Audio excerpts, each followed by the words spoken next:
What the hell happened to wrestling?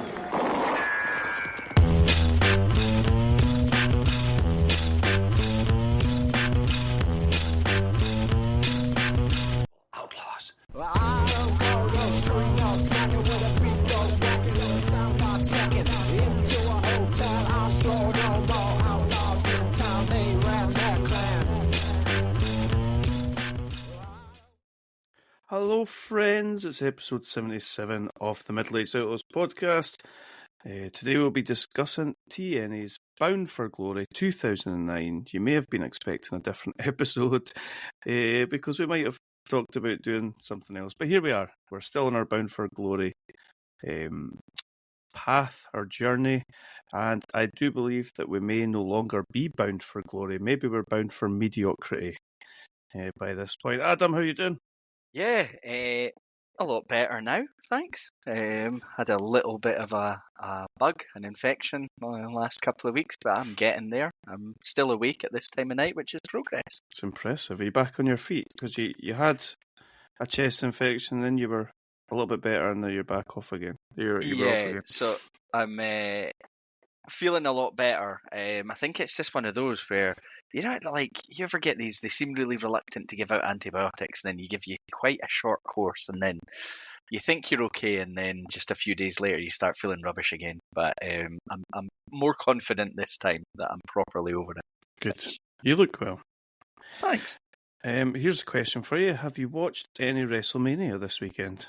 No. Now, I have not completely ruled out watching it, but Okay. I just wasn't really feeling it. What about you? No. Nah. I've seen little clips here and there in the old socials, but nah. I don't plan on watching. Zero interest, actually. Okay. Even the only thing that would interest me would be The Rock and Roman and like the main event stuff. Not for me anymore. Okay. I would love to say that TNA in the 2000s was more for me these days, but then we watched Bound for Glory 2009. And it's tipped the wrong way now, hasn't it? It like, we felt like we were on quite a good fun journey. And then even like the last one, there were some bits and pieces. Like I think we both really liked the story with Angle and Jarrett. You know, there was enough there to enjoy, even though it wasn't as good an overall show as it had been, you know, a couple of years previous. But I think it's gone. It's fucked. Everything is fucked. So we plan something that we've never discussed and something that neither of us have lived through is the Main Event Mafia, one of the big stables in TNA. So our plan was to sort of follow the Main Event Mafia via the pay-per-views, but having watched some bits and pieces, we took the decision not to bother, and I think that's probably the right decision. Instead, we'll just do a quick summary of what happened between Bound for Glory 2008 and Bound for Glory 2009, and we can talk through our thoughts on Main Event Mafia before getting into Bound for Glory. Yep. Okay. So we've both watched the same YouTube, which is a great YouTube clip, and or it's not really a clip; it's a 2-hour video. That gives us basically everything that happened, the whole story. TNA are so good with uploading this stuff on YouTube. It's bizarre, really. Yeah. But anyway, they established the Main Event Mafia just probably a week or so after Bound for Glory 2008. Kurt Angle backstage with JB, Jeremy Borash, he had Nash, he had Booker shouting about Respect, and Sharmell, and Sting. And right from the off, we had Sting involved, but not fully involved, the same as other guys. Do you think that? He's like on the... It's like he's on the periphery. He's introduced by Angle as being, you know, I think this surprise guy that they're bringing in. You know, Sting basically has lived his entire career pretty much as a babyface. Yep. Whereas, you know, Angle has been both Nash and Booker, you could see them on both sides. And Sting, it's like they're going for I think they're referring to him as Steve, as in Steve Borden, his real name. And they're kind of going for that. This is a different, Sting. This is actually the guy behind the mask and the paint and all that. And I don't know, I feel like they're hinting really from early on at the power struggle that there's going to be, because Angle is very much positioned as the leader, but we're going to go through various instances of him and Sting not getting along so well. Very rare that you see a faction put together and the champion of the company not being the leader of that faction. It's quite a strange dynamic that they've got going on. Yeah, I quite liked some of what I felt like. This was almost like it's like a little bit Horseman and a little bit NWO. And they're all suited and booted. They're all being the sort of cool guys, almost cool heels. But I don't know if it's quite as clean cut as heels and baby faces here. I think they're going for the grey areas. Yeah, I think we were both quite excited at the idea of this, and then it's amazing, as with so many of these factions, how quickly it kind of goes a bit wrong. Yeah. So I think we're both the same, that we like the thing that the establishment of the Main Event Mafia seems to be the top guys and the veterans of the business are not getting the respect that they feel they deserve from the young upstarts like your AJ Styles and the Samoa Joe, sort of TNA guys. A lot of this for Nash seems to come from Joe making a shoot comment about Scott Hall on an episode, either an episode Impact or a pay-per-view where Hall didn't turn up. Yeah. And you'll have heard all the backstory about Nash taking him at the back and slapping him. You heard that? Yeah. I thought Nash, some of Nash's best work of it, genuinely, of his career, some of this Main Event Mafia stuff. But I was laughing every time. It's like he has to mention Hall. And that seemed to be his way of like crowbarring his name in there. That was basically his reason for being involved with the Main Event Mafia, was because Joe had went into business for himself. Yeah. And I think that's an okay story for a Nash. He's obvious. Everyone knows the dynamic he's got with Hall, and he's his guy, and he's going to go to bat for him. I remember actually watching the show where I think it's someone like Eric Young that Joe calls out to be the replacement partner because Nash hasn't turned up, and he's basically saying, fire me, do whatever you want, that kind of thing. And he's legitimately pissed off that they've put a lot behind this plan where Scott Hall's going to be there and then he's not, or I can't remember if he showed up in no condition to work or what it was. But yeah, I think there's enough there to get, convincing. We're wrestling fans. We just want to have a moment where we believe in something, Yep.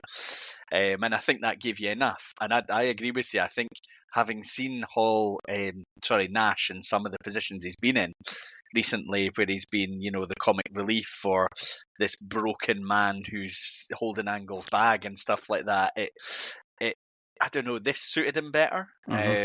He was able to bring some of, I think, the personality that he had during those NWO days, and kind of be, I'm the man and I'm going to keep this together, and, I believe in this cause. I thought some of his work was good. I thought some of Angle's work was good. I liked the idea of him being at the forefront of this group. He's done that kind of a few times, had his team Angle and things like that, but I felt like this was a maybe, positioning him properly at the top. 100%. And I liked the mic work that he was doing. I think we've talked before about how we think he's maybe been a bit of an underrated promo at times. He can bring it on the mic, and then things just start getting a bit muddled, and we go through Scott Steiner being added in, which seems to happen incredibly quickly. Yeah. I remember it made me wonder, did they not have him signed in time for this? Yeah, maybe for the unveil moment. Because I remember when we talked about when we were going through the NWO days in WCW, and we were like, was it really only 3 guys for that short an amount of time? And because I think I'd thought it was 3 for quite a while, but it immediately got oversaturated, and it feels like they went for that a bit here. And you know, some of the stuff like you've got Mick Foley, who's aligned with the younger group, who, you know, that's fine. You don't have to have every veteran that's in the company that's, you know, got WWE ties or whatever being with the Main Event Mafia. But I was trying to get, you know, a very clear storyline, because it seemed at the start like you've got these guys who are established, have won everything everywhere, and then you've got your Samoa Joe and your AJ Styles and these guys that are TNA guys that are sort of battling for the bigger spots. And when you've got it that clean, it feels like it makes a lot of sense. And then you get there's various instances that they go through. There's Steiner joining. Then there's like, I didn't realize they would talk so much about Christian having signed for WWE, so he's going back. And what's your view on that? The whole like mention WWE talking about Christian signing, going up north. What do you think about that? I didn't like it here. Like we've talked at times in the past how we think it works, and you know, like having Kurt Angle put over as a multi-time world champion and things like that. You know, he's won there, now he's here, and he's going up against Samoa Joe. I thought that made sense and that worked as referencing WWE. But they're talking about Christian as being a guy that, you know, maybe the Main Event Mafia would have been interested in, but he's kind of in between the two groups. And then they're basically beating him down for not being committed to TNA. Which I thought was a bit muddled from a storyline point of view, because it seems like, you know, are they trying to keep all these younger, if you like, guys down, but keep them there because they need somebody to beat? You're right. That is a bit funny. I just thought, if you're a Christian fan, you're going to go, well, I'm going to... Oh, he's got to WWE now. He's going back to WWE. Cool, I'm going to follow where he's going and find out what show he's on now. Yeah, I didn't think it was... You know, if you need to beat him on the way out, I'm sure that wouldn't have been an issue. I'm sure he'll lose a match on the way out and you know, he'll be off. They start playing up the tensions between Angle and Sting pretty quickly. So quickly. It's just like the real reason for establishing the group just went out the window within a couple of weeks. Yeah, and then you've got, like, they're obviously recreating some, you know, WCW things that have gone on. Angle's telling Sting that he has to lay down for him in the ring, basically lay down, take a pinfall. And then it's Jeff Jarrett reappearing, who's not having this. And, you know, I suppose if you tell the story in a bit of a long-winded way, he ended up being one of the people involved in one of the lay-down moments in WCW where he was told by Russo to do so for Hogan against Russo's wishes, but it felt like it was the only way. But it feels a bit, you know, long-winded telling the story that way. And then you've got Jarrett, who is Mr. TNA, who has been probably in more events in TNA, more main events in TNA than anyone else. And I suppose you're supposed to be thinking, well, what side's he on? But there's none of that. He's just immediately against the Main Event Mafia and what they're trying to do. And it goes so quickly to Sting and Angle in fights, and then it's like Nash is trying to keep them all on the same page, and at times, which I didn't hate because I think it works when he's doing it, he's like berating them like children that won't get along at times. It didn't do the sort of lazy swerve, we're all going to get behind the one guy and beat down Sting, for example. They did remain sort of impartial within the group, and they're just sort of holding them apart, which it was all right. Yeah, different. That's okay, but again, it just felt so rushed and felt like definitely we needed to play that a lot slower. There was moments where I just got a bit sad because I felt like there's a good idea here and some good mic work by some of the participants, And then I'm hearing what feels like it's about 20 people in the crowd chanting for something, and looking at all these guys that used to be in front of tens of thousands in arenas. That took me out of it a wee bit. That's funny you mentioned that, because I remember thinking the exact same thing, particularly Angle talking. Yeah. And it's like, there's nothing. Barely anything in the crowd. A couple of things that bothered me. Sting's inconsistent appearance. I liked that. I liked that he had the wraparound shades and no face paint on. I thought that was cool and different, fresh. You can go heel with him. You could go proper full heel with Sting if he looks like that. Yeah. But sometimes he had his face paint on, sometimes he was out with his baseball bat, sometimes he had Main Event Mafia t-shirt on, sometimes he had no face paint on. Just pick a look for him, and that's his look for this group. Stick with it for us, yeah. Confusing. Then the team up with Eric Young's stable, I think they're called the World Elite. What are they called? Yeah. It just completely dilutes them almost to a mid-card looking angle and faction. Yeah, that was awful. Like, as the story's playing out in the documentary, and it was the package, 2 hour long, whatever it is, it feels like it's telling you one side of a story, and you need to see and understand the other side. There's like some moments where Joe seems like he's trying to rally the troops with AJ and some of the, you've got like Motor City Machine Guns and people like that, and it's guys you would expect to be on the other side, but they seem to be struggling to get on the same page. Yeah, then all of a sudden, was weird. Alex Shelley seemed to be taking like sort of why is Joe the leader type approach, but it didn't seem to then go anywhere, and then you're only from then on, it felt like, getting one side of the story. And then I've got notes that go consecutive lines to Samoa Joe has made a hit list. He's going to take out every member of the Mafia one at a time. Cool angle. That's a cool angle. Yep. And then Steiner calling Joe a fat son of a bitch. He's fat. Kurt Angle getting very heated, Sting now being the voice of reason, telling everyone to remain calm and follow his lead. And then Kurt Angle's brought Joe into the Mafia, right? And Nash says he threw the money at Joe and they brought him in because they couldn't beat him. Where did that come from? Like, yeah, that stuff with Sting was weird as in, and it was like Sting and Angle, Sting and Angle, Sting and Angle. Now they're all gathered round a ring, and Sting's like put his arms around Angle and his shoulders and stuff. And also, like, when you come to the end of a story like this, you want to have elevated people. You want to then have somewhere to go. And to me, you've got at the start what were they called? The front line, I think, the younger stable. And it seems like Joe's trying to be the leader, and then boom, no, you throw money at Joe, he'll come across and just be with you because he's a mercenary. He's, that kills him, doesn't it? 100%. He's just another face, and it's like Bret Hart in the NWO. Yeah, it's just like you had an opportunity to do something cool with him, and it's just he's just another face in the crowd.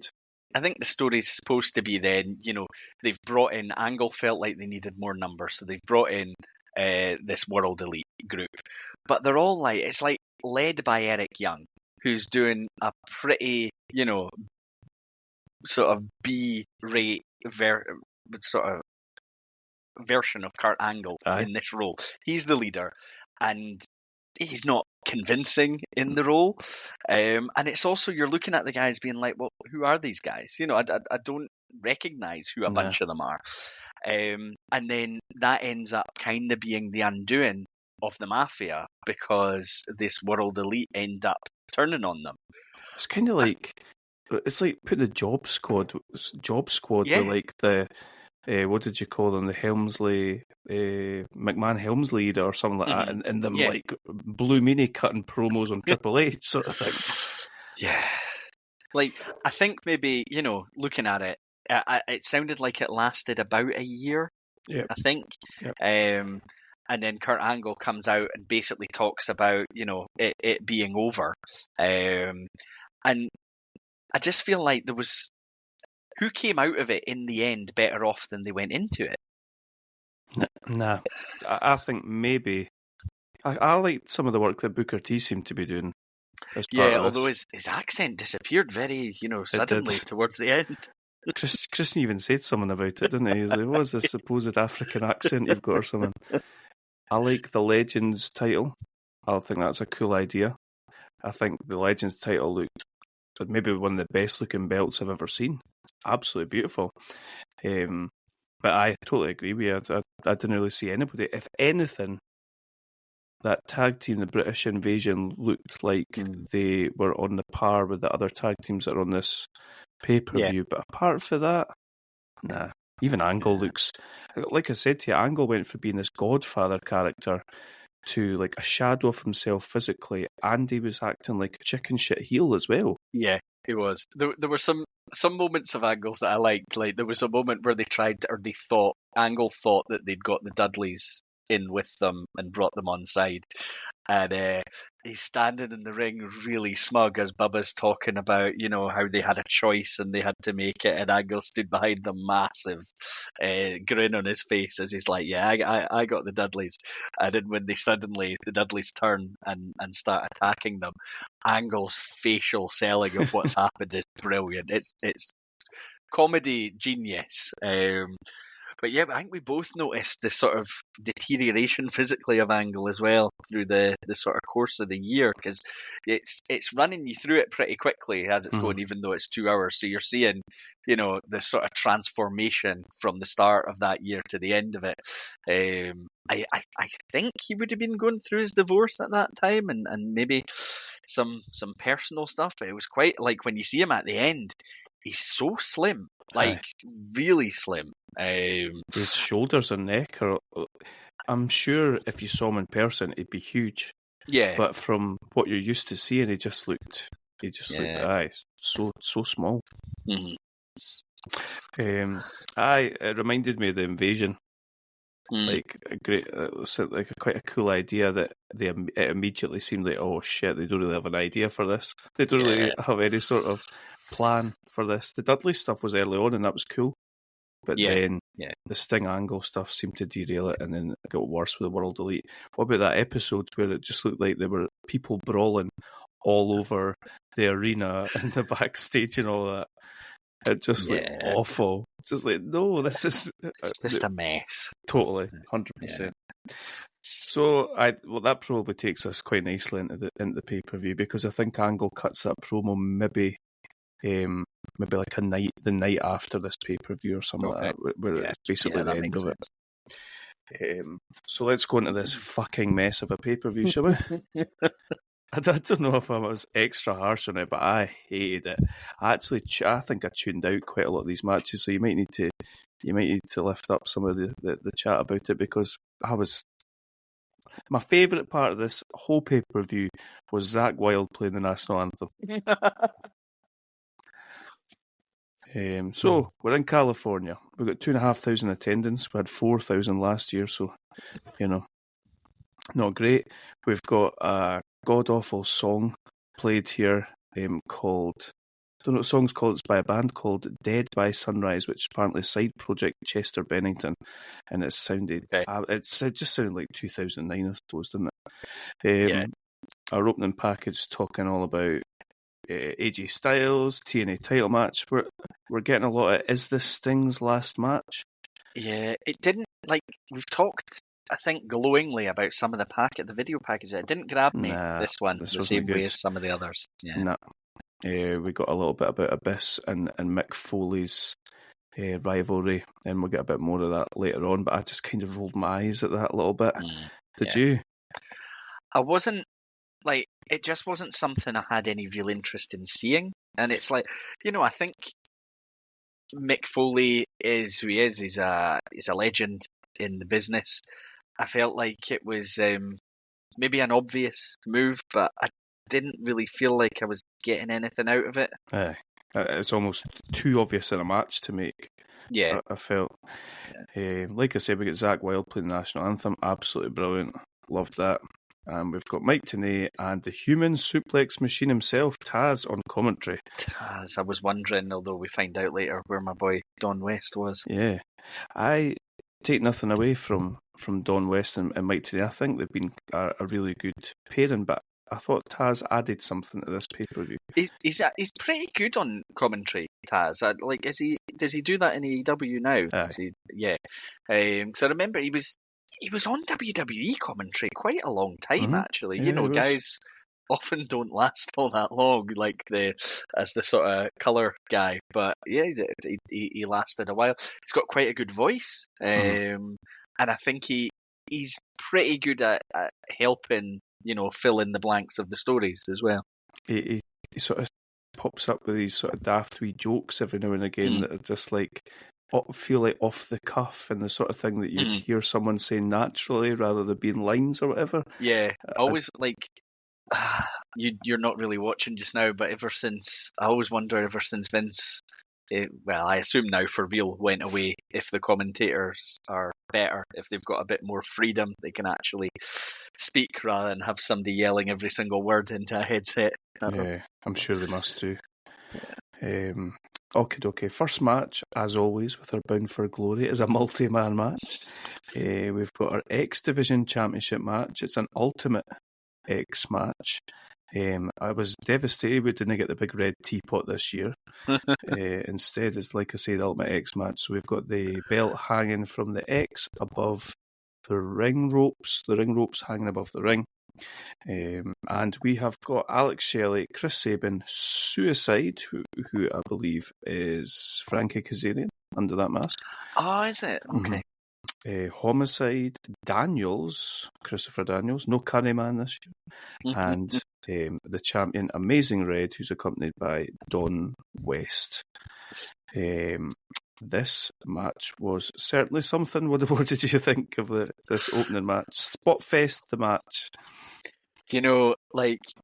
There's a fine line. It's such a fine line, because it feels like in a lot of this match, you're seeing them set up the big spots rather than things feeling like they're happening organically as a match is going. I felt like at times you're like, oh, they're setting up for something crazy going on over there. I think we've seen this kind of match done quite well, where it does feel like things are flowing and things are happening. I think quite early on in this, I was like, oh, okay, here we go. It's going to be, high spot after high spot after high spot. Yeah, on the old, back in the early 2000s when we had like a 6-man or an 8-man match coming up as the main event of a pay-per-view, and they'd maybe do like a 4v4 as the main event of SmackDown, and then everybody, one after the other, would hit their finishing move on it, and like, people would slide in as others slide out. That's what this match was, over and over again. Yeah. There's only really one thing that we probably want to talk about in this match, isn't there? Christopher Daniels very nearly dies in this match, surely. So there's a scaffolding around the ring, which is designed to hold the ring ropes that are in an X above the ring, but the scaffolding goes even higher. Yeah, is that it? Yeah. Suicide and Daniels climb up way above the ring ropes that are above the ring. There's like a scaffolding X above them. Climb up onto that, and do they go down onto the ring ropes? Yeah. So they drop down to basically position themselves onto the ropes to get the X. They look precarious from the moment that they're up on the top of the scaffolding. It all looks precarious. Like, what are they doing? What are they going to do? What did you think that they were going to do up there? Because I couldn't see a way that they could get down there safely. I think, there was part of me that hoped, well, maybe somebody just goes and gets it and they're stuck up there and there's kind of nothing they can do and they're almost helpless due to their position. But no. So they're both really precarious and almost just, it is out of nowhere. They both just come off it. Is it kind of like in a Spanish fly? Yeah, I don't know exactly what kind of move was being attempted. It's not controlled. No. It looked, when... it's supposed to look... Things are supposed to look like somebody could get hurt, right? But usually you can tell as somebody who's watched quite a lot of wrestling, they're in control. there. Both guys are safe. They know what they're doing. Everything's going to be okay. That was not what this looked like. This looked like certainly Daniels, but both were at real risk of very serious injury because nobody really had any control over what was going on here. No, they were wobbling. Yeah, you're right. Controls are right. Did you ever see that spot that Logan Paul and Ricochet did? I think they did like a sort of Spanish fly off the middle ropes out through a table. Yeah. But they were totally out of control, and one of them just took the other one with them. Yeah. And it looked dangerous. This was like that, but like so much higher. Yeah. Oh, it's horrible. I think I read that Christopher Daniels separated his shoulder. Probably quite lucky. Absolutely. That's all he did. Yeah. Taz immediately, check him. Yeah, and I think that was genuine from Taz. I think he saw something and thought, nah, as a guy that I think, did he break his neck in the ring, Taz, at one point? Yeah, I think he saw something and thought, no, get somebody in there to have a look at that guy. Easily one of the worst things I have ever seen, especially a lot of these things like this, you've seen them before, you'll have seen clips or whatever if you've never seen it live, or you know what I mean, like the Foley going through the cage and the Foley going off the cage, and Shane McMahon taking whatever. Normally you've seen them, but I'd never seen that before. It was horrible. Yeah. Well, Amazing Red was up there too, and he came out of that unscathed, and he popped down from the top of the X and got his belt back and managed to retain. Yeah. It had a feel as well for after it, and during those later stages I've got in my notes, there's definitely legitimate concern for whether Daniels is actually okay. Aye. That's horrible. Really, really horrible. Okay, we're backstage with Lauren. She's with the Beautiful People. Fantastic. Lacey Von Erich seems to have joined. I think there's been a general lineup change, isn't there? Because one of the women wasn't there. Really? The previous. Okay. Yeah. So I think there was Lacey Von Erich as an addition. I think a different one as well. I'm glad you're on top of it. Imagine poor Kerry Von Erich. Imagine, like, I don't know. Look, I mean, Charlotte Flair's Charlotte Flair, but like they at least made Charlotte Flair like a sort of serious wrestler based on the fact that her dad is who he was. Yeah, that I imagine, after, if you're a parent that's been a successful wrestler and your child wants to get in the game, in the business, after they're trying to talk them out of it, I imagine, for a long time, once you accept that it's happening, Charlotte Flair is what you want to happen. So, very successful, very well respected. Well respected for her in-ring work. Yeah. This is, I assume, the other way things can go. When did Kerry Von Erich die? Like a long time ago, well before 2009. Yeah. Aye. Not that I'm. Right. Anyway. Yeah, she just seems to be like eye candy and just nonsense. I lost interest with her promo. It was horrible. Yeah. Like it was noisy. Yeah. There was like. I don't remember if you'll remember this group. There was a tag team. One of the pairing in WWE was Michelle McCool. So it was her and Mrs. another Taker. woman. Yes, there was her and another woman, and they did something like this. They sort of arrogant, right. Okay. We're better than you, but they just did it a little bit better in terms of it wasn't all. This is like the Pound Stretcher version. Yeah, maybe. Yeah, it wasn't all shrieking and noise. Let's give them the benefit of the doubt. I suppose they're being told what to do and how to make it work. But it was a sort of an aura of you're beneath us. We're better than you in every way. And I think that's what they were going for with this group. But it's just not delivering. You got to shout, bro. We go backstage again with Jeremy Borash. He is with the Knockouts Tag Team Champions, which is Taylor Wilde and Sarita. I enjoyed her name. And we liked Taylor Wilde the last time, I think. Is that the same one that she was in a triple threat with Awesome Kong and... Yeah. Who else? She was sort of an underdog champion type Yes, character. it was that hardcore Roxy woman, wasn't it? Yes. That takes us into this match. It's not a match, is it? No. There's some sort of comedy relief with this little ginger referee. Seems to be... Is he like trying to leave with Lacey Von Erich? So Lacey tries to convince him to let her stay ringside by giving him a kiss. And then Hebner comes down as the senior referee. He's doing a hell of a limp on his way down the ring as the senior referee, and he's not having it, and he's going to restore order by taking control and kissing her. And then sending her to the back, but she seems to like the kiss. It's a whole weird dynamic. Did you hear what the fans were shouting at Hebner? No. It's as soon as he appeared on screen, there was a "You screwed Brett" chant.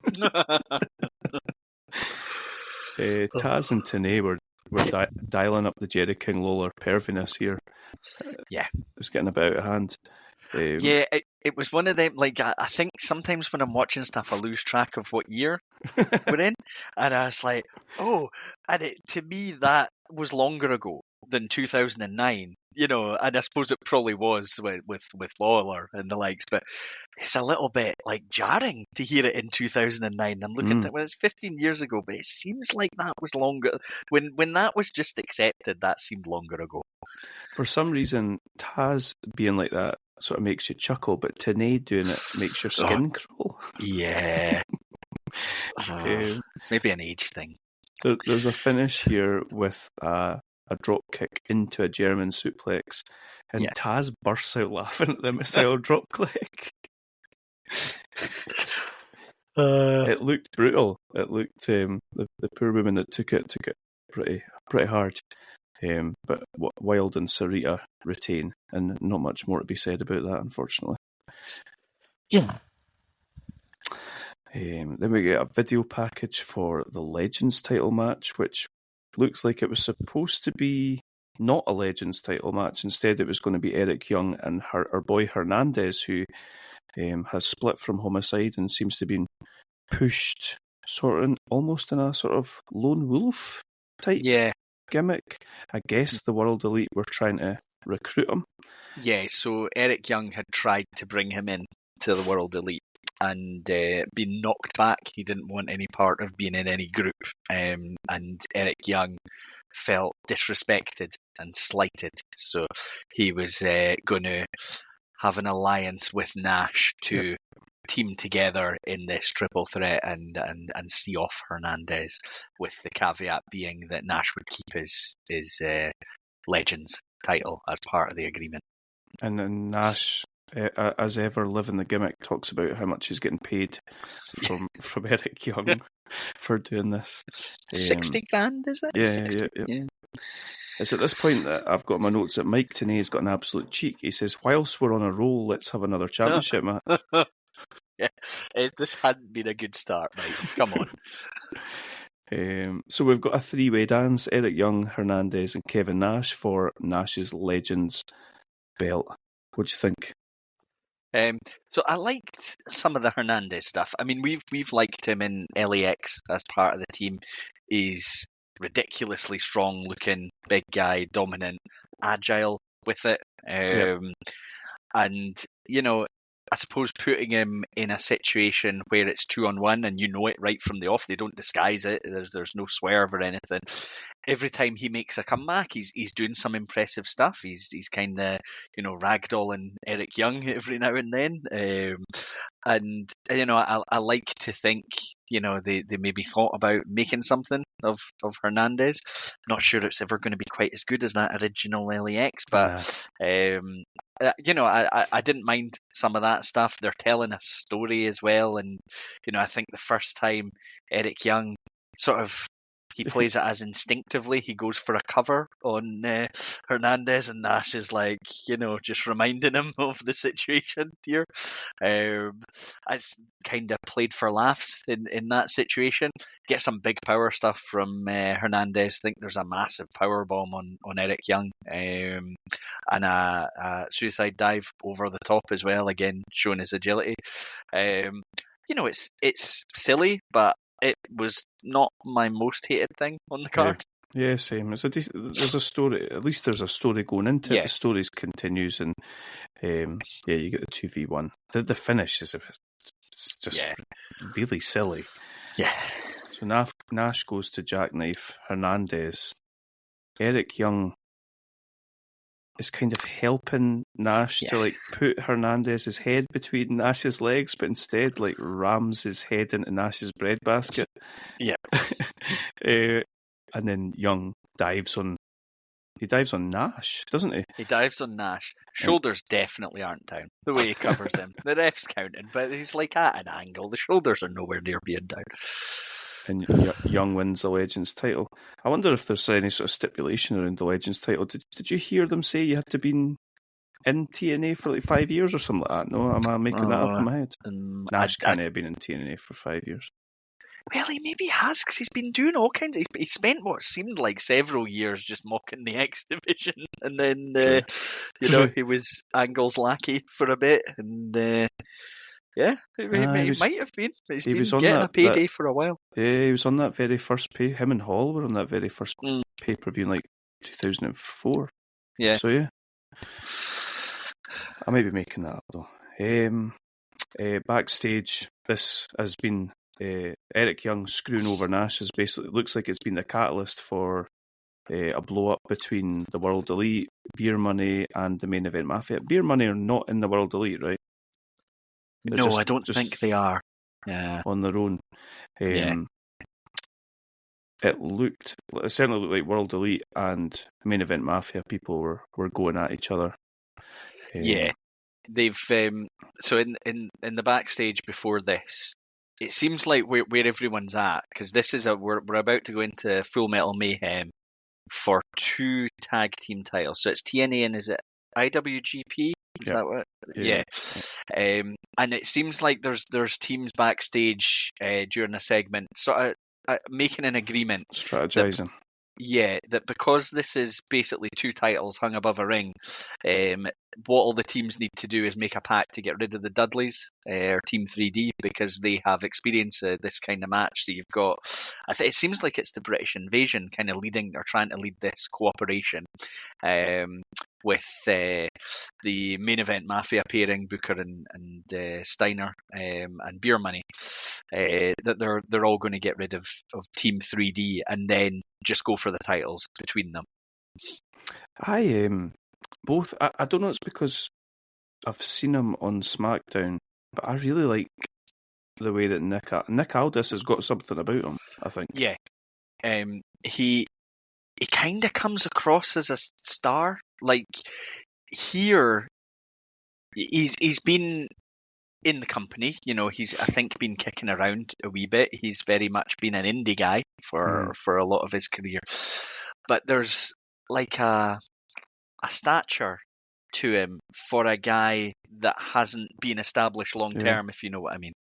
And with a name called Brutus Magnus. Yeah. But I don't know Doug Williams, do you? No, I don't. I think had he been...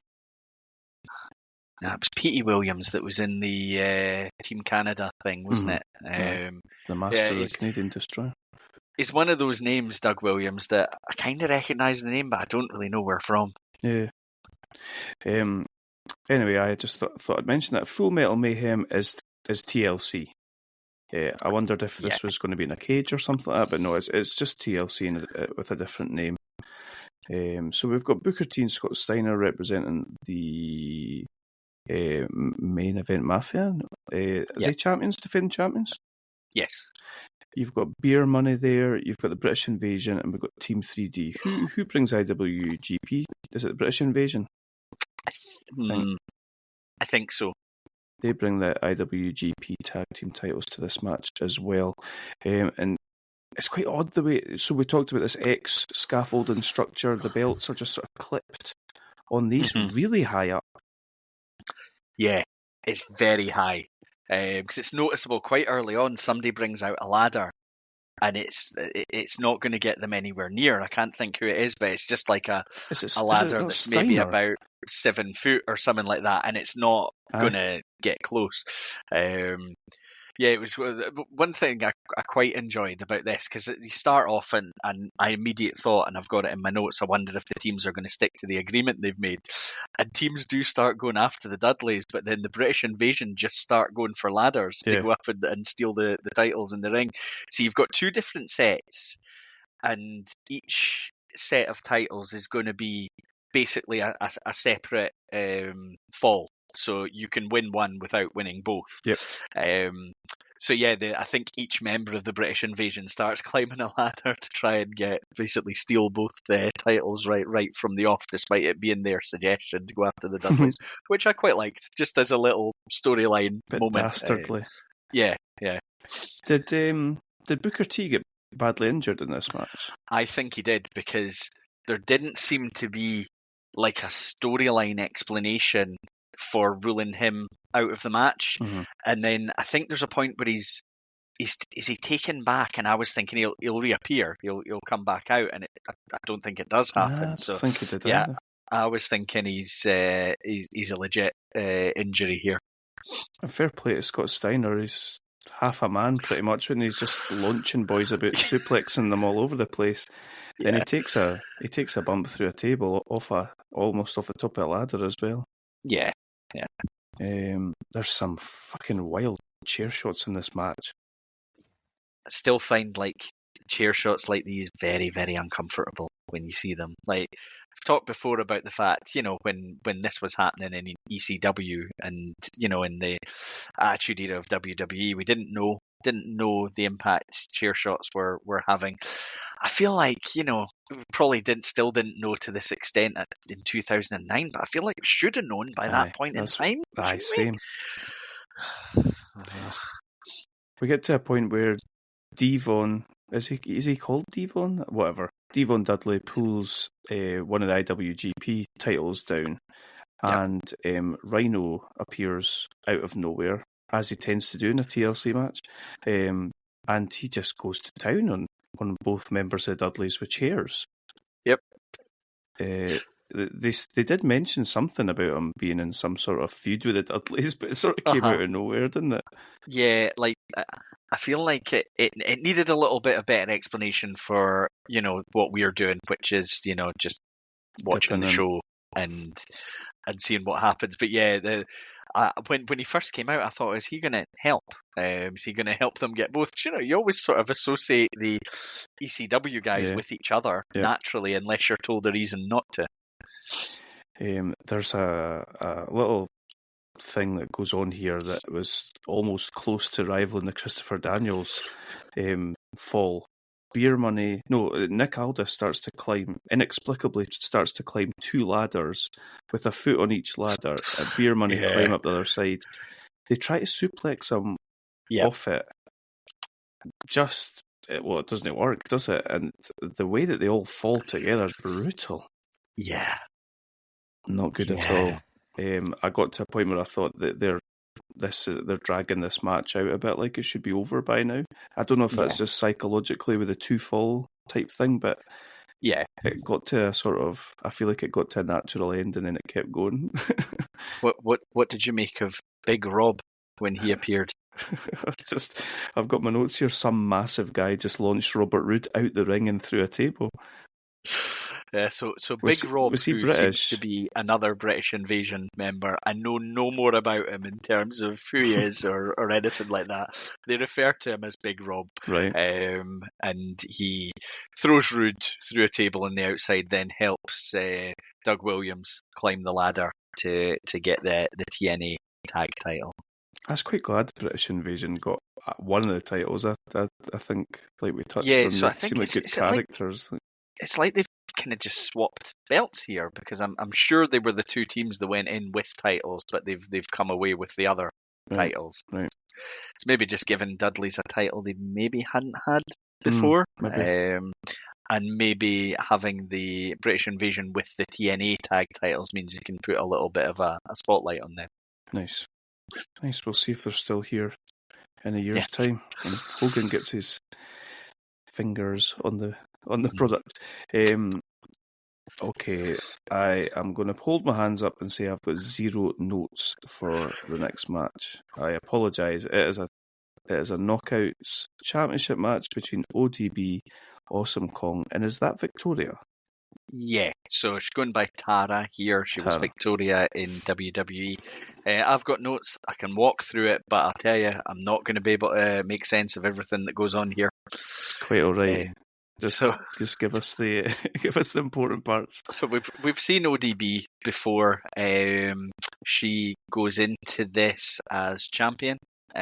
Awesome Kong we've seen as being, they've built Awesome Kong as like this unbeatable sort of force, and Tara Victoria, I think, quite highly regarded as a worker. She's a good wrestler, Yep, I think sort of credited with really helping the likes of Trish and Lita get to the sort of levels they got to in terms of matches in the ring.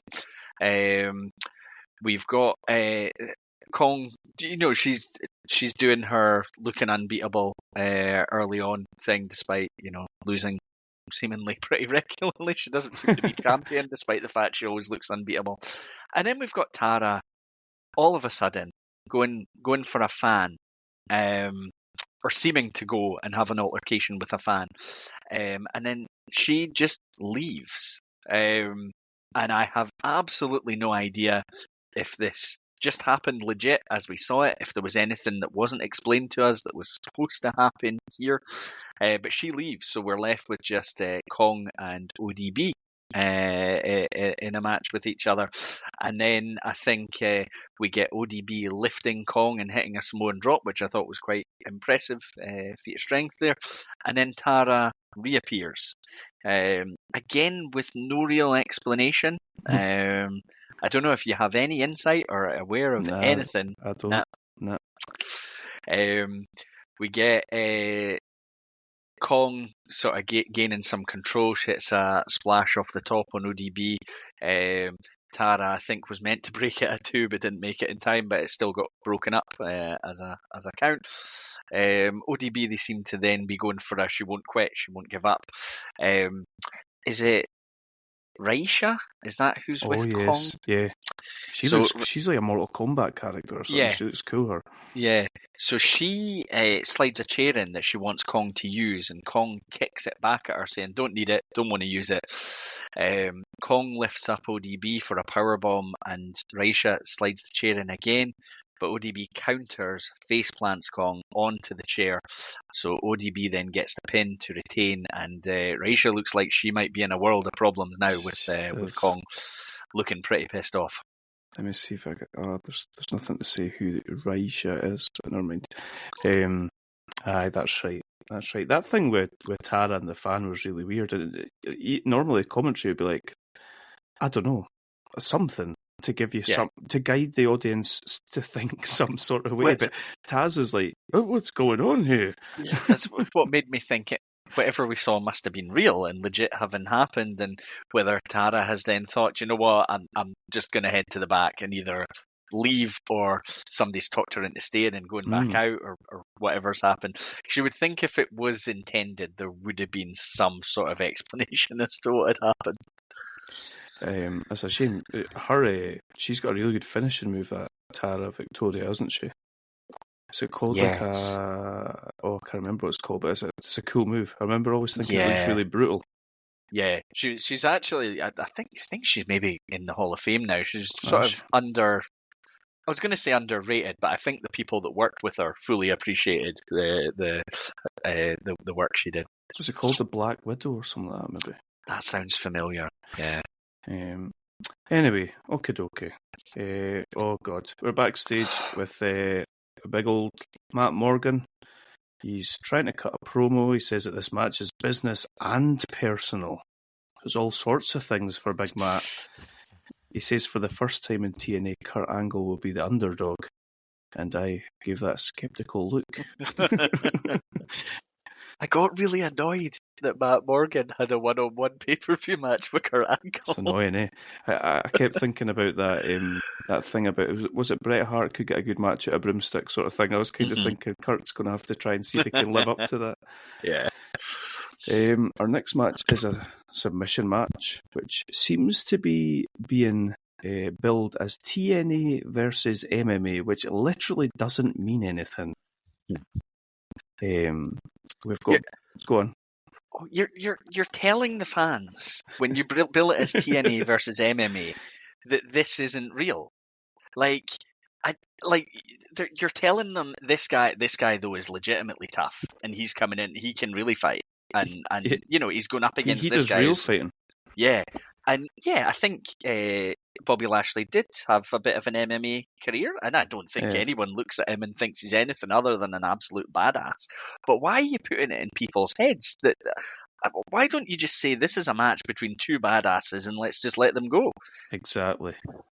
It's such an odd thing to do, that wrestling's always sort of grappled with this sort of thing of trying to, especially now that UFC or when UFC became much more mainstream and popular, it's like, well, we need to try and show that we've got guys that are badasses as well. So how do we do that?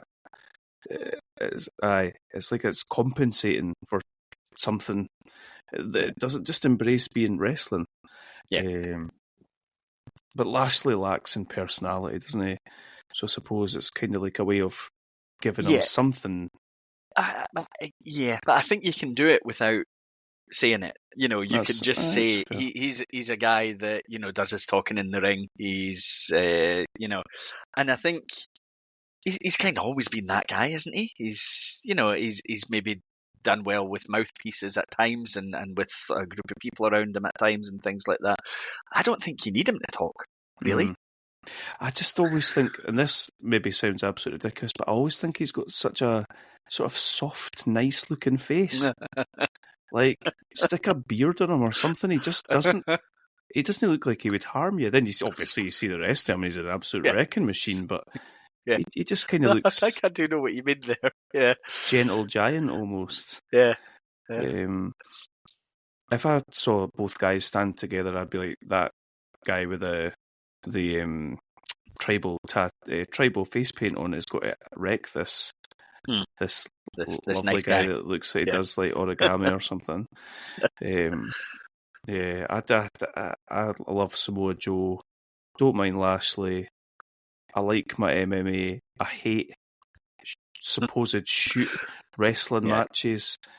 They never work. Did you ever watch? I don't know if we ever talked about before that match that they did in Saudi Arabia with Cain Velasquez and Brock Lesnar, and they're doing like leg kicks and all that, and that's how this starts as well, and it just doesn't work. Yeah, it's a shame because there's, I think, potential for these two to have had a good program. We've big Samoa Joe fans, both of us. Like you say, I think Bobby Lashley's done some good stuff in the ring over the years. And I think I started to immediately, when I realised it was going to be a submission match, I thought, I had a sense of the way they were going to do this. You can do a submission match and have it be brilliant. Bret Hart against Stone Cold was a submission match at that WrestleMania. You can make that work, but I don't think, like, it kind of took the air out of me a bit when I knew this was going to be a submission match, because you know the way they're going to do this. And I think these two guys could have had decent chemistry and a decent match if it was just a match. But to have that stipulation and to go down they're going to be going for, an armbar and a Kimura and all that. I was like, I don't need it here. I don't know. I've got so few notes to this that makes like I just wasn't engaged in it at all. I am about the same. And it's sad because Joe did some cool stuff in this match, but it's the same sort of cool stuff he would do in any match. It's just that they were accentuating it because it was like he was rolling into various different holds and stuff like that. Yeah. It reminded me a lot of the match. Do you remember the match Shamrock and Undertaker had? And it was just a normal grudge match. But Taker was doing all these crazy rolling about on the floor, takedowns and all that. It reminded me a bit of that. Yeah, it was so weird. The only thing I did like about it was the realistic finish of the sort of tap coming out of nowhere. Like he's got him and he can't get out. Yeah, and I thought Taz played this quite well as well, because he was like shocked. Mm-hmm. He's tipped, because it came across as so sudden, and then you sort of get the, has the ref stopped this a bit quickly, and then you're like, oh no, wait, Joe's sort of selling unconsciousness here, so the ref absolutely did what he needed to do. It felt sudden, but again, if you're going down this route of this kind of match, yeah, I don't mind that. That's fine. Same. In fact, I'd like to see that more often in wrestling. It's the kind of thing of like not every match needs to be finished with a finisher. Yeah. Like, the guy got me, stuck a choke on me. I couldn't do anything about it. It doesn't all need. Not every single. It's the same as anything these days, but not every hold needs to be like a 10-minute. Oh, I nearly got to the ropes. Oh. You know what I mean? Yeah, I imagine there was a lot of that over the 2 nights of WrestleMania. Aye, probably 50 kickouts of finishers. Yeah, that's exactly what I'm exactly. There you go. Okay, we're backstage with Jeremy Borash. He's with Foley. He's got a barbed wire bat. Borash is acting a bit like an innocent child here, and it's just like, I don't really think I recognise you, Mick. And it's like, well, did you not know him before he joined TNA? Were you not aware of Mick Foley and Mankind Cactus Jack? Like we did see, was it just at the previous year one where you got a kind of happy, jokey sitting in Cornette's office, Mick Foley? Yep. But to be honest, I think by this stage in his career, that's the Mick Foley I want to see. And they're, I think, maybe going for the, this is now a Mick Foley we haven't seen in TNA. I think they tell a story about how he attacked Abyss at some point. He's calling him like a cheap knockoff of Mick Foley and stuff like that. Years before, I wouldn't mind that. I think I just don't need it. I did like that he was verging on the Mankind voice when he was cutting his promo, and he was almost turning into it and then just sort of coming back. I quite like that, but maybe just because it reminded me of good times. Yeah. Mason the Mutilator's back. I didn't mind the video package to sort of show how we got here with Foley giving him the flannel shirt. My problem with now Abyss is talking, by the way. If we're recognising the evolution of Abyss, he's talking. He's very similar, I thought, to Eugene, where he's playing a sort of simple man who has befriended his hero type thing. Yeah. But then Foley, the sort of not really like Foley, seems to become a bit fed up of him, and then sort of turns on him, and you're just not. I want to be Mick Foley. A very un-Mick Foley thing, because like where Mick Foley, like the Mick Foley I remember from WWE was the over-trusting. Like he would be there for you no matter what, and you could manipulate him, you could take advantage of him. Vince McMahon basically used him for what felt like a very long time, and then there was always this feeling that Paul Bearer was using him to get to the Undertaker and all that kind of thing. And whereas here there's a he's vicious. I like the line that Abyss used in the package. He says, "I'm hardcore and you just used to be." I thought it was quite a decent line. Yeah. Fun times. We've got a Monsters Ball match, and we've got a guest ref. It's Dr. Stevie, Abyss's therapist. Yeah, now we all know Stevie Richards is not a therapist. He's not. This man used to be in the Job Squad and the Blue World Order.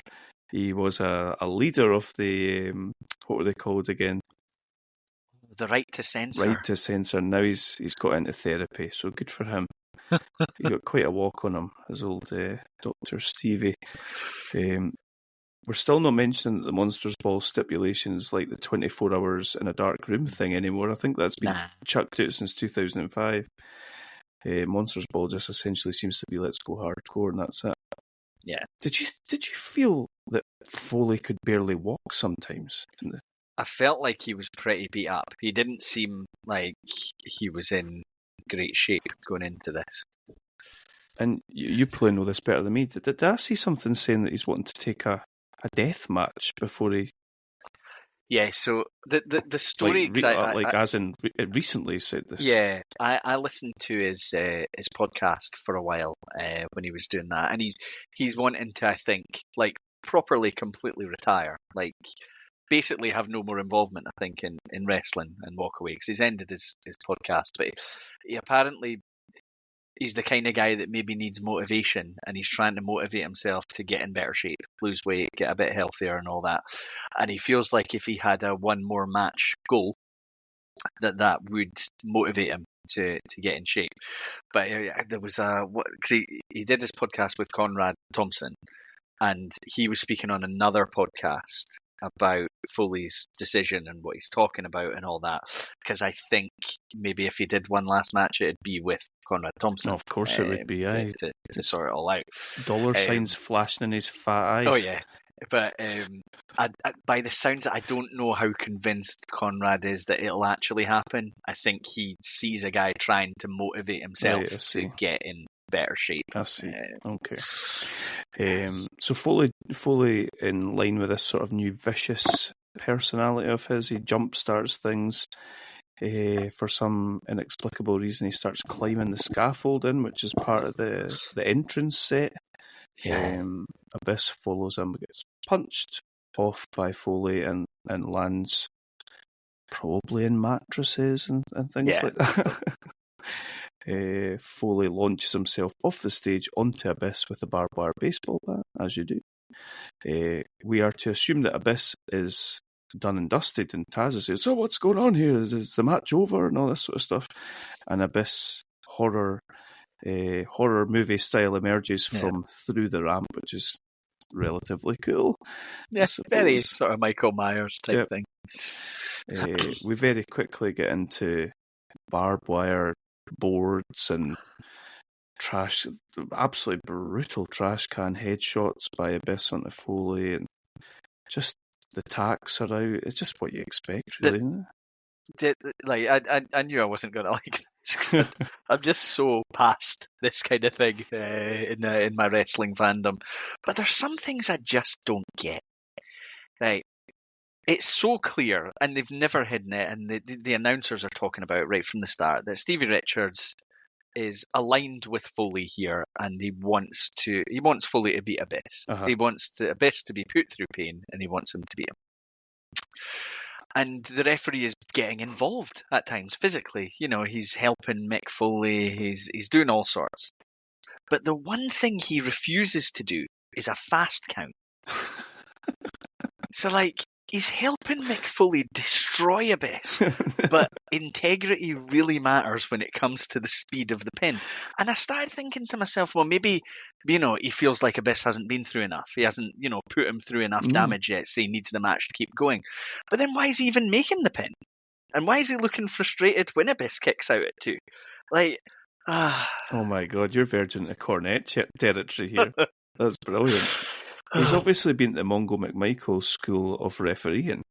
And he only knows how to do that slow count. That's funny. That's good.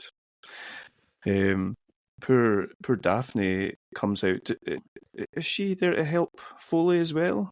Yeah, I think so. So Daphne, I remember when I saw her, I remember this is a sad story, wasn't it? 'Cause she killed herself and said that she wanted her brain to be donated for CTE is that right? investigation. I knew she died. I didn't know all that sort of stuff. Yeah. So was that just last year or the year before? And I think the only reason I'd really read up on it was Mick Foley had spoken and paid a little bit of a tribute, because he obviously knew her to some extent.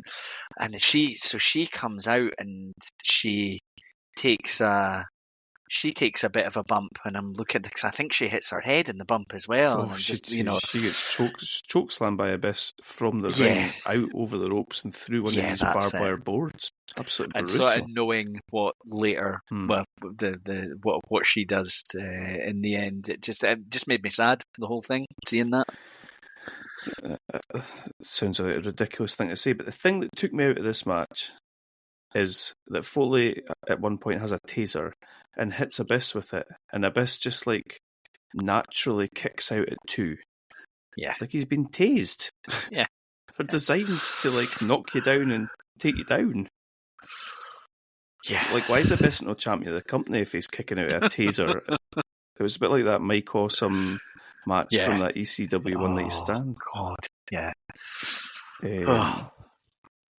So, the tacks are out. Dr. Stevie gets Black Hole slammed onto the tacks, so Abyss does a good job of basically missing them. Yeah. Fair play to him. Foley goes for Mr. Socko, which is a bit odd, given the sort of dynamic of his character. Yeah.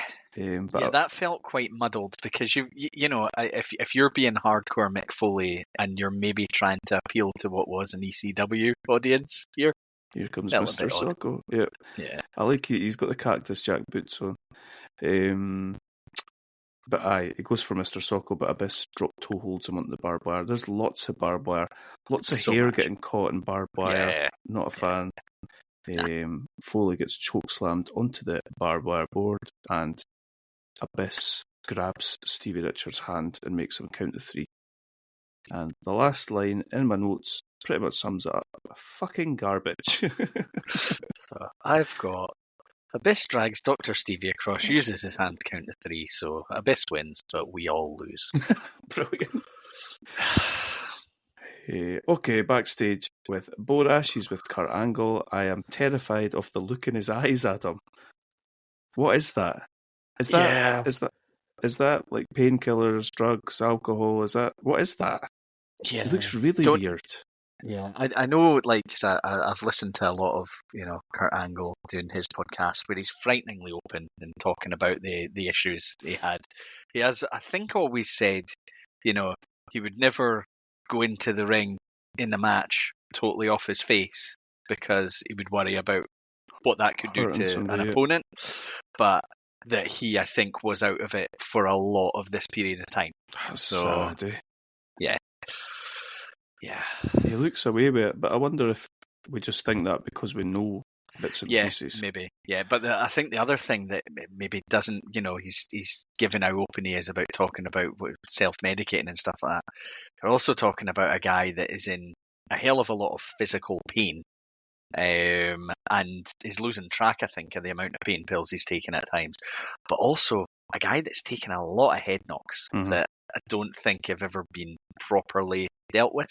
Yeah, like he's grown up amateur wrestling, so like he probably he's probably had his share of head knocks. Yeah, before he ever got in a WWE ring. Exactly. Yeah.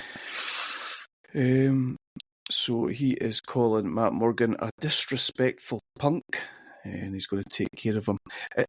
He had a T-shirt with like a single rose on it. Yeah, I couldn't work out what it was, but I get it's like a Godfather. Yeah, I think so, reference. and it's kind of the role he'd taken on.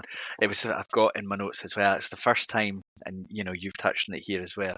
WWE gave him an ultimatum: go to rehab, or we're releasing you, and he left. I think this is the most clear it's been that they were right. Mm-hmm.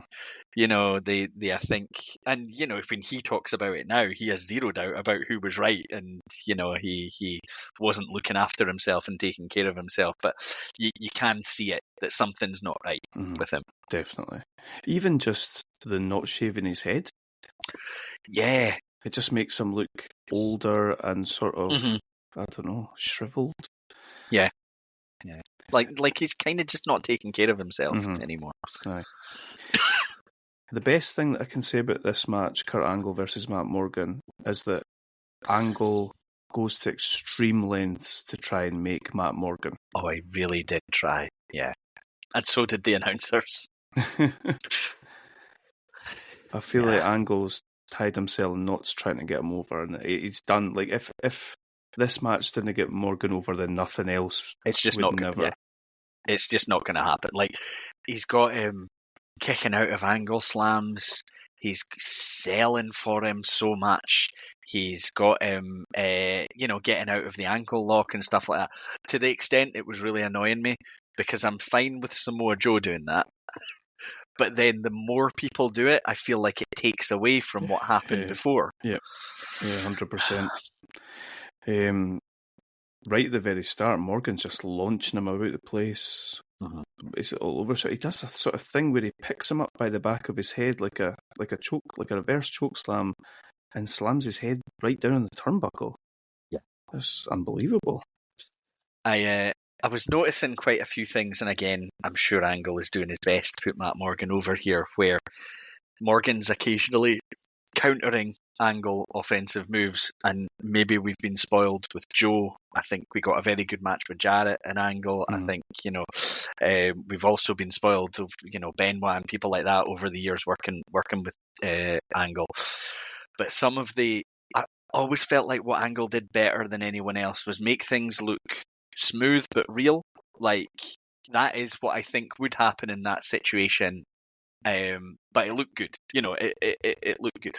I felt like everything looked clunky, but not in a good way. Like, we've actually talked about how clunky can look good because, it's not supposed to be ballet, so things will go wrong at times. But I felt like some of the counters just looked off because, not meaning to be as harsh as we're sounding, but because it's Matt Morgan. He's almost too tall for his own good. I don't know how tall he actually is, but he's as big a wrestler as I think we've seen. Yeah. He's up there with Giant Gonzalez. Big guy, yeah. An example of what you're talking about there, Morgan's got him up for a powerbomb, and Angle's supposed to like sort of roll around the other side and come down. He tries to get him. He almost tries to like sort of what would not normally happen would be a sunset flip type maneuver and then rolling the ankle lock, but it doesn't work because he's so tall and it's clunky, like you say. It just doesn't work. What about Kurt Angle's frog splash? What happened with his frog splash? He did one. It's right towards the end of the match.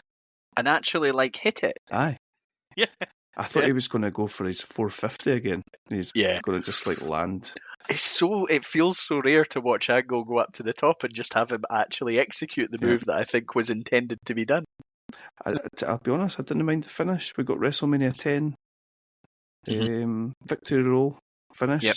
I liked that. Brett and Owen. I didn't mind that. I did think that Morgan would win because it did seem like a defeat wouldn't have hurt Angle, and they were trying to make Morgan, but I was glad that Angle won. And Angle obviously does the whole handshake thing afterwards. Yeah, I was wondering whether they would, because we're so used to seeing Angle do low blows and stuff between the legs, that. Now, I was wondering if he was going to do something, but I was quite glad he left it at that. If you are going all out to do your best to make the guy, and the way Taz was talking, Taz is using phrases like he's evolving into a star in front of our eyes, and I'm thinking, we're trying, Taz. But yeah, I think, having the no low blow or no, swerve thing towards the end, have Angle actually legit shake his hand. I think that's the final piece of really trying what they were doing there. Just, I didn't walk away from it though thinking, I can see Matt Morgan, being the man now. That's the thing, that we've watched plenty of pay-per-views and we've said, I don't know why this is the one jumping at my head, but do you remember we watched All Out and it was Punk versus Darby Allin? And we both said it'd be really cool to see Darby Allin to see what he does next, because I feel like he's come out of this looking. Could you that's not what you're thinking about Matt Morgan. No. It's just not natural. Okay. I think by the time we got to main event, I was done already. I think I'd had my fill. When you were watching this show, though, you messaged me being like, I can't. And it was only about 2 or 3 matches in, then you were messaged me about an hour later, I'm back on it. I'm going to do this. And I read the message thinking, it's not going to get that much better. Some of the stuff at the start was pretty awful. And there isn't, a standout, really good match through this. I didn't think so. I was fearful for your actual ability to get through. I think I've maybe got Bound for Glory Sting main event fatigue by this point as well. Yeah, do something different with him, because every indication here is it could be his last match. His last match isn't going to be 15 years later. This is where we're going here. And like we both like AJ Styles. He's been great. Yeah. Pretty much everything he's done that we've seen so far in TNA, and obviously he's done good stuff everywhere else that he's been. But I just, I don't know if is it Sting? I don't know. I didn't see if you took this in isolation, I wouldn't have disliked the idea of it. You've got AJ Styles, who's now world champion, and he's had a bit of that's cool. Yep, he's had a bit of a road to get there. A few different tag teams and fighting for the lesser titles and things like that. And he's worked his way there and he's got there. And I didn't, in isolation again, hate the idea of Sting as being a guy who's there to try and challenge him, take his title. It's almost like a one generation up against another. I had the fear about who was actually going to get their hand raised because from my memory, Sting wins the world title at every Bound for Glory. Yep. And I thought, oh God, they're going to do it again here. I was very happy to be proved wrong in the end. But yeah, it does seem like just every main event for Bound for Glory, and yeah, we're only watching these events generally through the years, so maybe that's our bad for doing that. But do they feel like they need Sting as a marquee name? They've got like Kurt Angle there, they've got other big stars. But yeah, I think the Sting fatigue, I was feeling it, so it wouldn't surprise me at all if that's a part of it. It's interesting. Something that was bothering me about this match as well was the thread of respect that they kept sort of pulling into it, like Styles stopped Hebner counting when Sting was outside. No, I want Sting back in the ring, and I want to beat him on like fair terms and all this sort of thing. And I think Sting does something similar for AJ. Yeah, just a bit like, but I don't know. I didn't feel that they'd shown that enough in the build-up. Again, yeah. That's like the isolation of watching this, but. Yeah, if you're going to do that, then I don't know, have them handshake at the start and have something. But nah, I really didn't like this at all. Sorry. What did you make of the crowd? Hi, I've got that in my notes. I said I've got here. I've barely seen the fans actually into anything during this whole pay-per-view. They just didn't seem into it at all. Like you get to your main event match. I don't know. I suppose you can look at everything that's gone before. Have you given the crowd enough to have them up and ready to go? And it felt very flat. And then I think it turns out they're in what was either a big city or a hometown city for Sting. Yeah. And they are for Sting, but it's not. It's not blowing your eardrums out or anything like that. Piper in Portland. Style pop going on here. Yeah. It's that, feeling like there's 20 guys that have been for a few beers then come to the show that are doing their chants. 100%. It's that kind of thing. Yep. Yeah. I thought the finish here was quite abrupt and sort of came out of nowhere. I wondered if somebody got injured. Yeah, because so there's a few moments because you get like they were giving AJ some things like I think there's a Stinger Splash, Scorpion Death Drop, and AJ kicks out, and I was like, oh good, okay, and then you get the Scorpion Deathlock, and I thought I was convinced Sting was going to win the belt all the way through, and I thought, okay, here we go, Scorpion Deathlock, and AJ powers out, and then you get the Sting no selling moments that he does in his matches, and I thought, okay, here we go, but didn't happen. I think there's like a Pele kick kind of out of nowhere, and then is it they call a springboard splash by AJ to get the pin? Yeah, quite basic. That makes us sound quite hypocritical because we're fans of like it doesn't need to be the finish, but yeah. Maybe you're in your main event. It does. I don't know. Yeah. And then we get AJ calling Sting back into the ring. It almost seems like they're sort of trying to force him to retire. Yeah. Like I want as this is going, I had it in my mind. Is this pre-planned? Is it like because I would fully believe that AJ Styles is a guy that's like Sting was a hero of mine, and hugely grateful to Sting for putting him over in a match, for the world title and all that kind of thing. Take out of it our thoughts on Sting again, that kind of thing. Yep. I imagine this probably meant quite a lot to AJ Styles, but then he basically talks him back towards the ring, and it did feel like, do this because this could be, and maybe in Sting's mind it could have been. I don't know. Maybe his contract was coming up. Maybe he thought, maybe this is one of my last big matches. He says something about it being. Does he say the word kayfabe? Aye, I think he he does. does. Aye. Not being a kayfabe teaser, he genuinely doesn't know. Maybe this is his last match, last moment. But it felt awkward. Oh, it really did. Really did. The It whole was thing. really weird. It felt like he'd not been told that he was going to make a speech after the match. It felt like the sort of thing that might get done off, once the pay-per-view stopped rolling. Yeah, and bring him out for the crowd. Aye. Yeah. But it was all just a bit weird. And I get AJ saying, like, that's your ring. And all that. Like, he could have went in the ring and didn't need to touch the microphone and just thank you to the crowd. Yeah. It was just still a bit weird. Gesture. Yeah. So AJ's our champion. Not our best show. No. This was WCW at its worst levels of wrestling, unfortunately. Yeah. I feel like we had.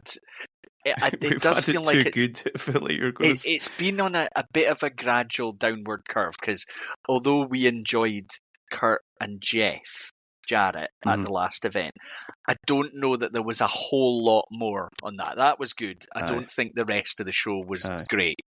Whereas in the early stages, it felt like there were some really good overall shows. Aye. You could pinpoint 3-4 storylines and matches that you were like, wow, yeah. I'll give you the Meltzer ratings, the Observer ratings. So I was quite surprised at some of these, by the way. Interesting to see what you think. The Ultimate X match got 3 3/4. The Legends Title 3-way match got 1 star. The Full Metal Mayhem 3.5. The Women's Knockout Title 3-way 2 3/4. Lashley and Joe 3.25. Abyss Foley 3.25. Angle Morgan 4 stars. And AJ Sting got 3.25 stars as well. A lot of those seem pretty generous. Guy's a hack. Some goof, was it? Your boy Punk described him as some goof given. It's definitely some goof. So there we go. Yeah. You know where we're going next, though, don't you? I imagine that Hulk Hogan is here. The Bischoff Hogan / Young Buck era. I'd feel worse about it if that had just been a really good show. Yeah, you can see why they possibly jumped at the chance to get in business with them, couldn't you? Yeah, they need to do something here because it's only heading one way. I agree with that. Well, do you want me to go through the card? Yeah. So we didn't do a movie last time because we were swatting up on the Main Event Mafia. We're going to jump back into a wee horror, which is 2010, Let Me In, which is a remake of Let the Right One In. Have you seen Let the Right One In? I've seen Let the Right One In, which is excellent. Brilliant, eh? I think, I have no expectation that it'll be as good, but I'm hoping it'll be good. Yeah. I think it'll be different and Hollywooded up.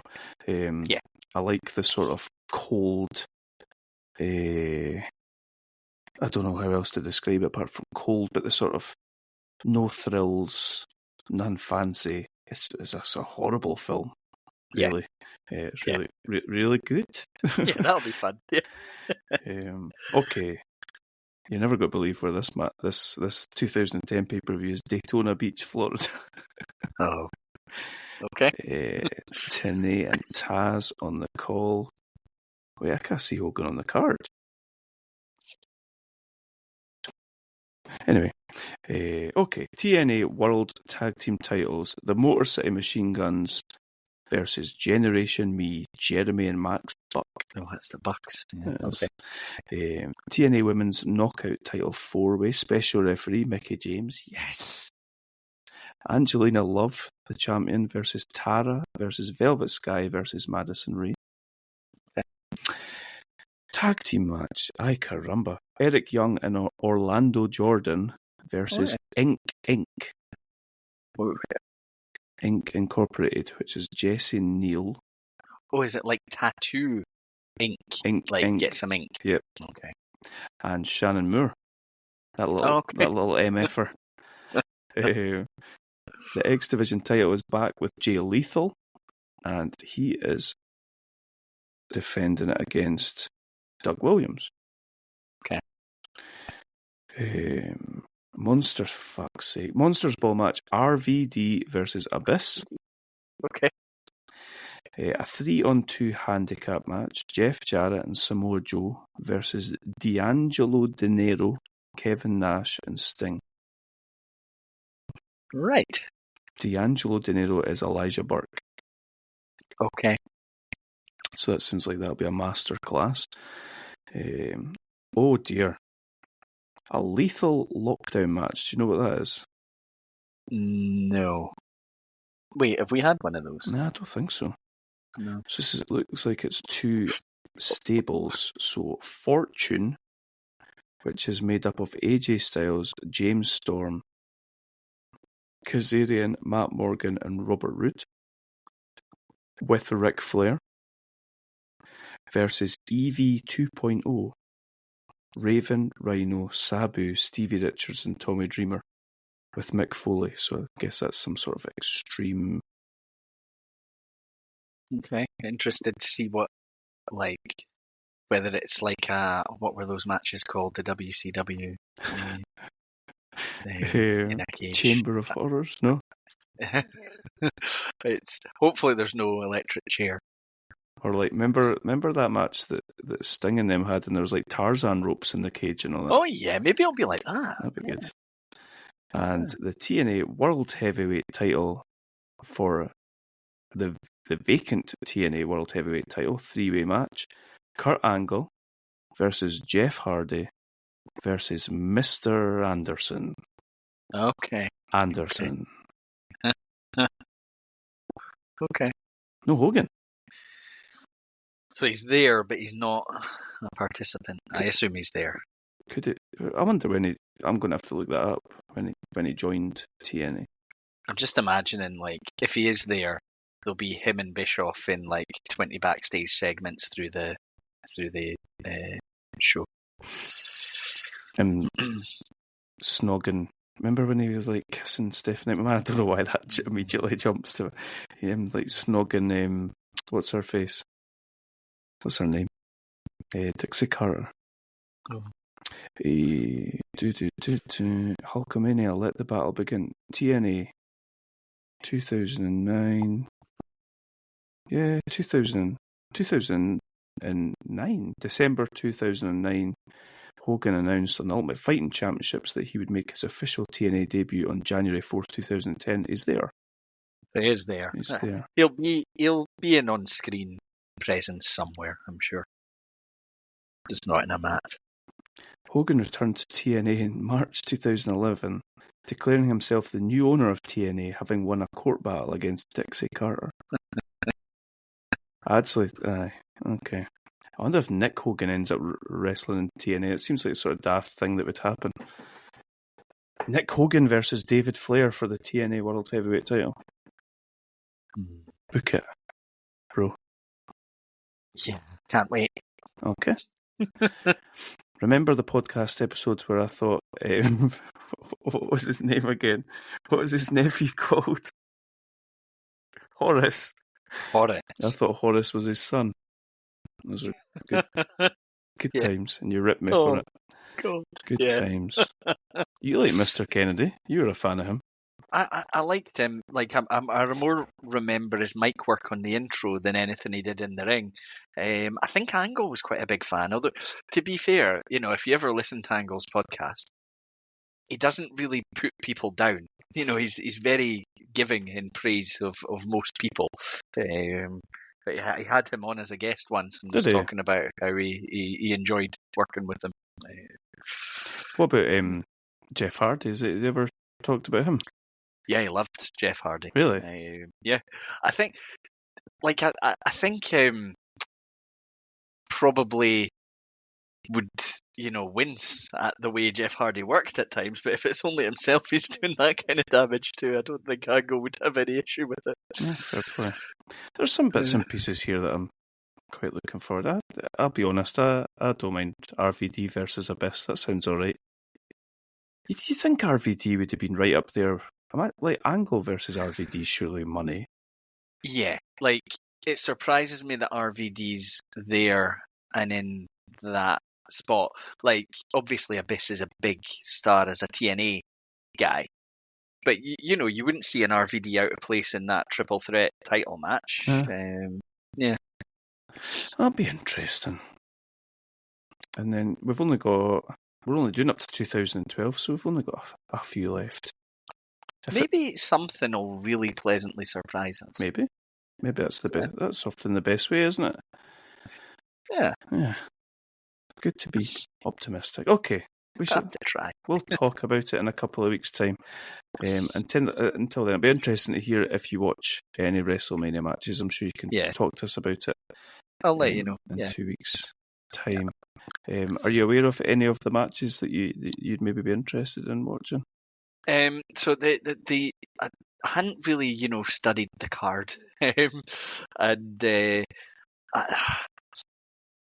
don't know off the top of my head what I would watch. I would watch the Roman Reigns Cody Rhodes title match. I mean, I know the outcome. I know who walked away with the belt and stuff like that. I don't know how interested I would be on the night one tag match, which set the stipulation. There's like this sort of, I don't want or need to see The Rock in the ring, but there's almost like this fascination with where they went with it. Mm-hmm. From what I've read, he's quite impressive in the ring. Yeah. I love watching Gunther. Nice. So his title match. Do you know who's wrestling? Yeah, he's wrestling Sammy. Yeah. That's one I would watch. There's probably a few bits and pieces in there. Do you know? I think I'd rather stick needles in my eyes than watch a Seth Rollins match these days. Who was he? He was Drew McIntyre, wasn't he? He was, but he's in the tag match as well. Yeah. I think he needs to go away and come back in a while, doesn't he? Like for it to be, and you always hear he's always injured. So take months off. Like just stay away for months, and then maybe it'll feel fresh at some point. I think I read that his wife's contract was up like the day after WrestleMania. Oh, interesting. Okay, so maybe the two of them will go away for a bit. Yeah, I don't know that it would do either of them any harm, to be honest. And I think, Becky Lynch is one that she could come back in a year and be a high-profile star again. Oh, did you see any clips of her and Rhea Ripley brawling on the MMA on Ariel Helwani's show? No. Oh, it's so bad. It's so cringy. She's like this little Jack Russell. And will you be tuning in to watch the footage of Jungle Boy and CM Punk fighting backstage at All In? I don't know. I couldn't care less. Okay. Modern wrestling's kind of dead. Like, I get the, pull back the curtain because everyone knows. There's no kayfabe anymore, but I always feel like they do it far too much. Like, I want to watch and believe what I'm seeing. I want to, see that match and that moment that lures me into. I know it's scripted. I know it's pre-planned and all that, but I want something to, draw me in to the point where I forget all that and I'm just invested in what I'm watching on the screen. 100%. And I feel like it's just gone too far with pulling back the curtain. Yeah, I think that sale shipped a long time ago, unfortunately. Yeah. They did a thing, this is a bit moany, they did a thing the other week, AEW signed Okada. Yes. They had his first match and they're doing this thing where like the Bucks are like leaning into being EVPs, which they probably should have done years ago, but anyway, they're doing this thing and Okada's aligned with them. And the Bucks were saying, we'll be in Gorilla on the call for your match. And then they keep showing them in like picture in picture backstage, sitting in gorilla with headsets on next to Tony Khan, So weird. and they're like celebrating when he wins and stuff. What are they saying that they're like, oh, we'll be producing your match, buddy. Yeah, see, that kind of thing takes me totally out of the situation. Like in kayfabe, what are they meant to be doing? Like allocating them a favourable ref or something like that? I don't know. Yeah, and that's where, I think these things can work. It's like, not that I'm invested in the story, but if you bring in The Rock, who legitimately has a seat at the board in TKO, and he is saying, I'm actually going to determine what is going to happen that night. I'm going to tell you this is the match, and you shut up and get on with it. I can buy into that. I feel like I can see, well, actually, from a structure point of view, yeah, he probably would have a lot of say in what's going to go on that night. But if you then go as far as, talking backstage about, we've written this line for you and this is what you're going to say in that moment, I'm like, well, come on. I'm going to book you to lie down in the first to get squashed. There's, I think we're so used to authority figures, and we know that some of them over the years are real. People have had sway. Vince McMahon was the biggest heel as the, opposing Steve Austin, and he legitimately owned and ran the company at that point. But I think you need to keep it where it is within the realms of a story that can draw you in. Yeah. Okay. Oh well, that's our modern wrestling rant for this week. Just don't watch it and don't read the internet. And I was feeling really smug. I think you texted me saying you got any sort of enthusiasm for Mania, and I was like, no, I'm going to be watching Bound for Glory 2009, thinking like I'm quite happy living in my wee bubble here, but my bubble burst when I started watching it, unfortunately. Yeah. Right, buddy. We shall get away and we'll talk in 2 weeks. Take it easy. You too. See you soon.